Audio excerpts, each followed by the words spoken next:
ಇದು 1 ಎಕರೆ 3 ಕುಂಟೆ ರೆಡ್ ಸಾಲಿರುವಂಥ ಜಾಗ. ಒಂದು 42 ತೆಂಗಿನ ಮರಗಳಿದೆ. ಇದರಲ್ಲಿ ಒಂದು ಅರ್ಧ 25-30 ವರ್ಷದ್ದು, ಇನ್ನೊಂದಷ್ಟು ಒಂದು 10 ವರ್ಷದ್ದು. ಒಂದು ರನ್ನಿಂಗ್ ಬೋರ್ವೆಲ್ ಇದೆ. ಸೊ ಇಲ್ಲಿ ಅಕ್ಕಪಕ್ಕ ಎಲ್ಲ ಫಾರ್ಮ್ ಹೌಸ್ಗಳಿದೆ. ಸೊ ಇಲ್ಲಿ ಸಣ್ಣದಾಗಿ ಫಾರ್ಮ್ ಹೌಸ್ ಕಟ್ಕೊಂಡಿರ್ಬೇಕೆ ಭಯ ಏನಿಲ್ಲ. ನೋಡಿ ಪಕ್ಕದಲ್ಲಿ ಕೂಡ ಒಂದು ಫಾರ್ಮ್ ಇದೆ. ಇಲ್ಲಿ ಎದುರುಗಡೆ ಒಂದು ಮನೆ ಇದೆ. ಇದು ಪೈಪ್ಲೈನ್ಗೆ ಅಟ್ಯಾಚ್ ಆಗಿರುವಂಥದ್ದು. 1 ಎಕರೆ 3 ಕುಂಟೆ. ಆಮೇಲೆ ಒಂದು 15-20 ವರ್ಷ ವಯಸ್ಸಾಗಿರುವಂಥ ಟೀ ಗಿಡಗಳಿದ್ದಾವೆ ಒಂದು 10. ಇಲ್ಲಿಂದ ಒಂದು 300 ಮೀಟ್ರ್ ದೂರದಲ್ಲಿ ಊರಿದೆ.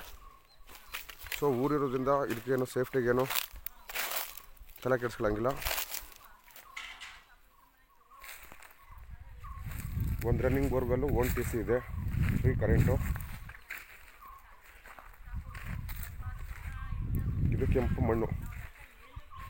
ಇಲ್ಲಿ ಅಕ್ಕಪಕ್ಕ ಎಲ್ಲ ನೋಡ್ಬೋದು. ಈ ವಾತಾವರಣ ನೋಡೋದು ಗೊತ್ತಾಗುತ್ತೆ ಇದು ಒಳ್ಳೆ ನೀರಾವರಿ ಬೆಲ್ಟ್ ಅಂತೇಳಿ. ಬೆಂಗಳೂರು ಸೆಂಟ್ರಲಿಂದ ಎಕ್ಸಾಕ್ಟಾಗಿ 86 ಕಿಲೋಮೀಟ್ರ್ ಆಗುತ್ತೆ. ಅಲ್ಗೂರು ಹೋಬಳಿ, ಮಳವಳ್ಳಿ ತಾಲೂಕು.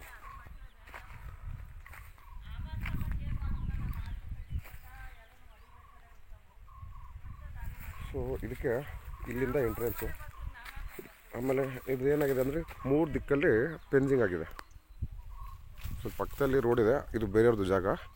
ಇದಕ್ಕೆ ಆಕ್ಸೆಸ್ ಬಂದ್ಬಿಟ್ಟು ಇಲ್ಲಿಂದ. ಇದು ಪೈಪ್ಲೈನ್ ರೋಡು. ಇದೆಲ್ಲ ಪೈಪ್ಲೈನ್ಗೆ ಹೋಗಿದೆ. ಇದು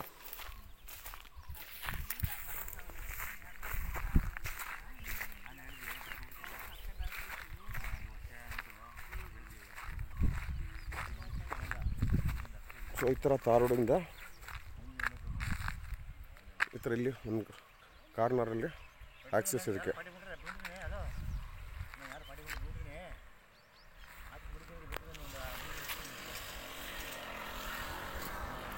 ಒಂದು ಎಕರೆ 3 ಕುಂಟೆ ಈ ಥರ ಡೆವಲಪ್ ಆಗಿರುವಂಥ ಫಾರ್ಮು.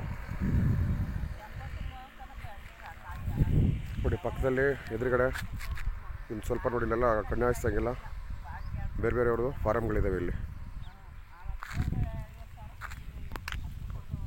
ಚಿಂಶಾ ರಿವರಿಂದ ಕರೆಕ್ಟಾಗಿ ಇಲ್ಲಿ 1 ಕಿಲೋಮೀಟ್ರ್ ರೇಡಿಯಸಲ್ಲಿ ಇರುವಂಥ ಜಾಗ.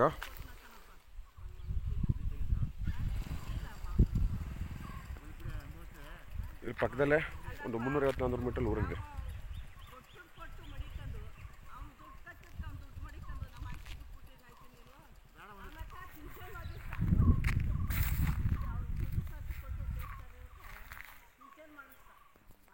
ರೆಕ್ಟಾಂಗಲ್ ಇರುವಂಥ ಪ್ರಾಪರ್ಟಿ ಇದು.